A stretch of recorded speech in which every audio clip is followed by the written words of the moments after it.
sabi mo?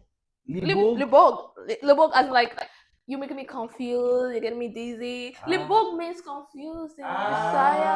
Kasi sa amin, iba ibig sabihin niya na yung libog na sinasabi mo. Akala ko gusto mo ano. Ew! Uy, saan mo binili to? Ba't ang daming langgam dito? Uy, Asa ang langgam? Asa? uy, langgam, ants.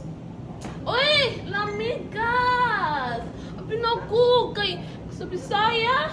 Langgam. Birds? Oo! Lamigas ani! Uy! Yan ka na naman! Sa Bisaya mo na naman! Alam mo na yan ito ng bata. Unsa naman eh? Unsa naman eh? Uy, Pres, palita dito! Tara na! Wait lang! Bakit tayo napapalit ng damit?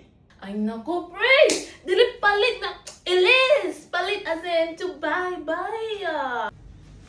Grabe! Parang kailangan ko ng dictionary pagkasama kita. Pwede ka mag-Tagalog na lang? Isot kayo, uy!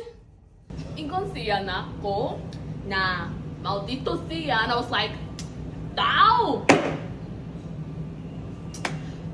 Then live with tao! Without like, oh my god, it means like, true, like actually, like, Kasi sa amin, bitaw means drop eh.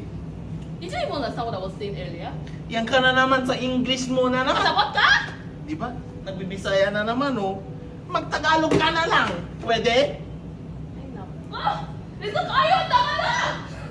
Hello po sa yung interview bukas. Ano pong oras yan? 9 a.m.? Pwede bang after lunch na lang para makipag-lunch ako bago? Ano? Ayun, magilas. Excuse me po, sir.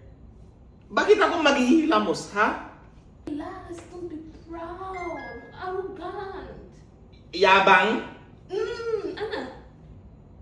Bawal na ako yabang sa'yo, sir. Putang ina mo.